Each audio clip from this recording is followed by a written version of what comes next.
inaantok, hindi ka na makaramdam ng antok dito.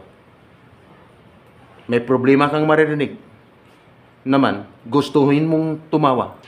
Ito naman ang maging problema. Hahatakin pa rin ng antok ang iyong mga mata. Kaya lang, yun ang sabi ko, hindi mo magawang matulog. Bakit? Papatulugin na kita dyan, pero okay lang. Ang problema, hindi ka makakatulog. Mrs. Sam, bakit ano yan? Lahat ba ay sure na makalis na? Good luck sa inyo lahat. Paglabas dito, mayroon ng kayong certificate. Then after ng certificate, ilang araw na lang ay flight na. Tama? Totoo hindi? Kasi na kayo pinapidos. Kasi fit to work. Then after na pinamedical. Then after ng medical, kasi fit to work, pinapidos. Then pinapidos ka na, ang kasunod ay flight na. Tama? Wow, good luck. Good luck. Excitement. Mrs. Sam, bakit ano mayroon ka? Magtatanong lang ako. Batas ang ating pag-usapan. Batas. Ang tanong, lahat ba ay nakapag-sign na ng kontrata? Kasi 100% ng excitement nyo. Sino nakapag-sign na ng kontrata? Taas yung mga kamay. Okay. Okay. 12. Sino ang hindi pa nakapag-sign ng kontrata? Taas yung mga kamay. 13. Yung nakapag-sign ng kontrata, 12. Yung hindi, 13. Anong mas marami? 13 o 12? Sabi ng iba, parang hindi siya nagbilang. Hindi nga ako nagbibilang. No? Bakit? Kung magbilang pa ako, mas lalo tayong matatagalan. Tama? Pero, mayroong hindi tumataas ang kamay. 2 beses kung magpataas ng kamay, pero mayroong talagang hindi tumataas ang kamay. Nakita nyo? Ang tanong, sa mga hindi tumaas ang kamay, ano kayo? Sabi ng iba dyan, tahimik lang. Pakialam ko sa'yo. Bilisan mo kasi, gutom na kami. Tingnan natin kung makatulog. Gutom ka na? Ayon sa batas, dapat ang isang OFW bago magpidos, dapat siya ay nakapag-sign na ng kontrata. Sabi ng iba, ha? Sign ng kontrata? Bakit kami wala? Kaya ang iba, gusto na lang, pag ibang speaker sir, gusto na lang tulugan ang speaker at sarapan. Kaya pagdating sa part ko, lagi kong sinasabi, sige matulog ka. Ang problema, mahirapan kang matulog pagdating sa part ko. Mr. Sam, ganun ba? Kaya kung nangyari sa'yo,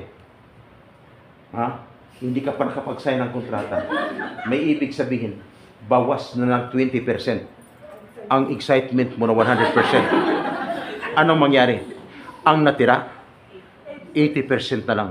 Kamusta ang naramdaman mo? Sabi ng iba, mayroon pa kaya?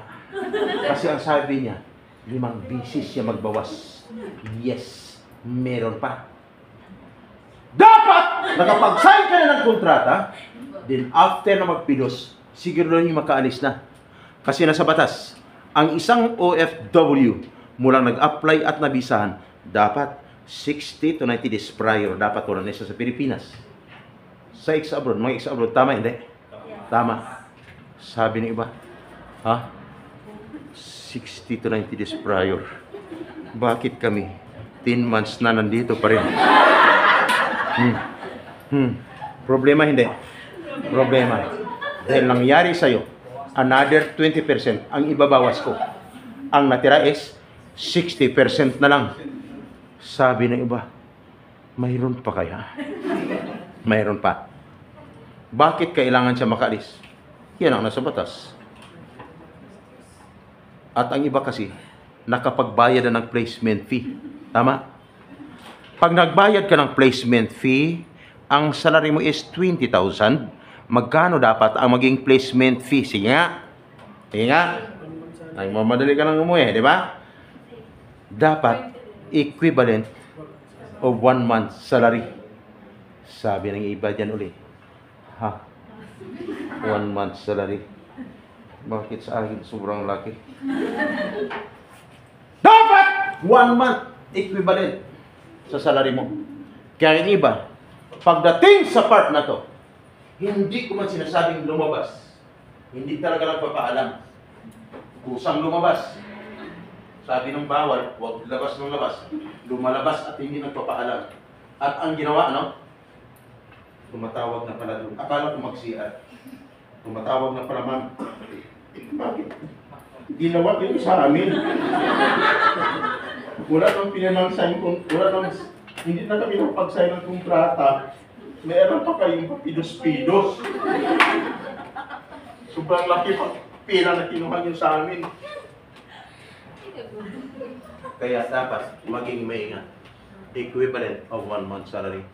Kung nangyari sa'yo, another 20% ang ibabawas ko sa 60%. Ang natira is 40%. Guys, nasa batas yan. Ingat. Nasa batas yan. At pag nagbayad, saang lugar? Di ba? 40% na lang. Sa Jollibee, sa Chowking, mamili kayo sa McDo, mall, hotel, o restaurant. Wala sa nabanggit ko na lugar. Dapat sa loob ng agency.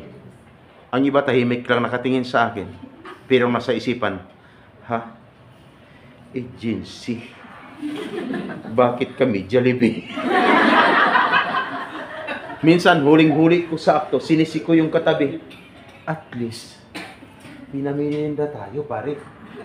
Nung marinig ko, ang sabi ko naman, yung pinamerienda sa'yo, hindi niya pira yun. Pira mo yun. Ha? Tuwang-tuwa ka pa, no? Dapat sa loob ng agency. Kahapon may sumigaw dito, sir, kami. Saan, ma'am? Sir, GCash. Yan. Huwag maulit, ha? Nangyari sa 12 teachers through GCash. Magkano? 280,000 bawat isa.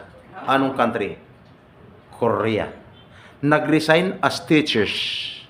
Magtrabaho as fruit pickers. Nagbayad ng 280,000. Grinab ang opportunity sa pamamagitan ng online transaction. After magbayad o before ang bayaran, bumisita kayo muna sa aking bahay. Dito nyo ako pwedeng i-follow up, ha? Sa sobrang tiwala, kasi alam kung saan ang bahay sa Las Piñas. Balik kayo dito after ng transaction natin sa lahat ng payments.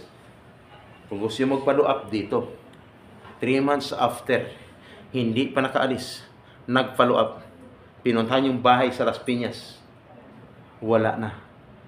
At large na. Nangupahan lang pala. Problema hindi. Sabi ng iba dyan, parang nangyari sa akin to, ah. Nangyari sa'yo dahil ginawa mo. Tama? Kung nangyari sa'yo, another 20% ang ibabawas ko. Sa natira ng 40%, ang natira is 20% na lang, tama? At dapat, pag nagbayad, ano mayroon? Dapat ay mayroong kaukulang resibo. Sabi ng iba, ha? Resibo? Bakit kami wala? Parang biro lang, no? Parang biro lamang dumating ka sa Pidos na hindi namin alam meron kaming mapakinggahan. Tama, ma'am? Singer to, ma'am. Dahil nangyari sa'yo, another 20% ang ibabawas ko. Ubos na ang excitement mo. Nasa batas yan. Ang tanong, isigaw nyo ang sagot. Kanina, 100% na. Ang tanong, isigaw nyo. Yan na, may nangyari na sa likod. Hindi na makakatulog. Guys, yan ang sinasabi ko. Dapat maninigurado. Nangyari man sa'yo, hindi pa huli ang pagkakataon para masolve ang problema.